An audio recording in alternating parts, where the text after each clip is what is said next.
Laudetur Jesus Christus, loué soit Jésus-Christ. Nos nouvelles. Fait tout à fait original, le pape François a annoncé lui-même ce dimanche 9 juillet 2023, à la fin de l'Angélus qu'il a présidé sur la place Saint-Pierre de Rome, la création de 21 nouveaux cardinaux. À cet effet, un consistoire se tiendra le 30 septembre prochain. À titre de rappel, les cardinaux constituent un collège particulier qui, outre d'assister le pape dans son travail ordinaire, élise un nouveau pape en cas de vacances. Sur les 21 nouveaux cardinaux, 18 ont moins de 80 ans et seront donc électeurs si un conclave advenait. Voici leurs noms. Son Excellence Monseigneur Robert Francis Prévost, préfet du dicaster pour les évêques. Son Excellence Monseigneur Claudio Gugerotti, préfet du dicaster pour les églises orientales. Monseigneur Victor Manuel Fernandez, préfet du dicaster pour la doctrine de la foi. Son Excellence Monseigneur Émile Paul Chéri, nonce apostolique en Italie. Son Excellence Monseigneur Christophe Louis-Yves Georges Pierre, nonce apostolique aux États-Unis. Sa béatitude Pierre Battista Pizzaballa, patriarche latin de Jérusalem. Son Excellence Monseigneur Stephen Brislin, archevêque du Cap en Afrique du Sud. Son Excellence Monseigneur Angel Sisto Rossi, archevêque de Cordoba en Argentine.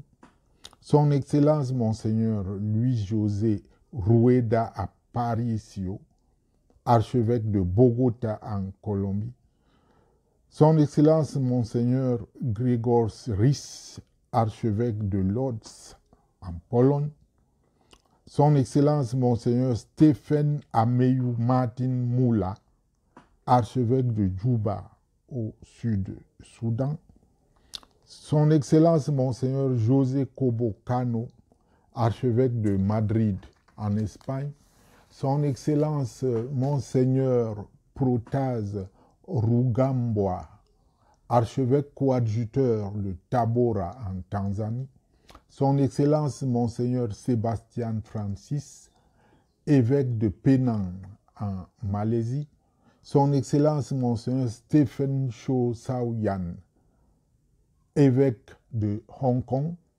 Son Excellence Monseigneur François-Xavier Bustillo, évêque d'Ajaccio en France. Son Excellence Monseigneur Amerigo Manuel Alves Aguiar, évêque auxiliaire de Lisbonne au Portugal. Reverendo Padre Ángel Fernández Artime, recteur majeur des Salésiens. Des cardinaux non électeurs. Maintenant, son Excellence Monseigneur Agostino Marqueto, nonce apostolique. Son Excellence Monseigneur Diogo Rafael Padrón Sánchez, archevêque de Cumana au Venezuela. Padre Luis Pascual Dri, confesseur du sanctuaire de Notre-Dame de Pompéi, Buenos Aires en Argentine. Le pape affirme que leurs provenances diverses expriment l'universalité de l'Église qui continue de proclamer l'amour miséricordieux de Dieu à tous les peuples de la terre. Il explique aussi que plusieurs d'entre eux sont affectés dans des paroisses du diocèse de Rome pour manifester le lien inséparable qu'il y a entre le siège de Pierre et les églises particulières du monde. Quelques originalités tout de même que les fidèles peuvent découvrir. Il est possible qu'un évêque coadjuteur ou un évêque auxiliaire soit créé cardinal. En outre, le nombre des années d'épiscopat n'est pas un critère déterminant. Monseigneur François Bustillo a été ordonné évêque d'Ajaccio le 13 juin dernier. Il est retenu comme cardinal moins d'un mois après. Il s'agit donc d'un discernement discrétionnaire du Saint-Père. Posant maintenant un regard statistique sur cette liste, l'on peut se confirmer que le pape vise effectivement à réduire le poids de la curie romaine au profit des prélats qui ont charge directe d'âmes et de territoire. De même, le pape voudrait bien suivre les nouvelles tendances du catholicisme mondial, dont la majorité des fidèles se trouve désormais dans les pays du Sud.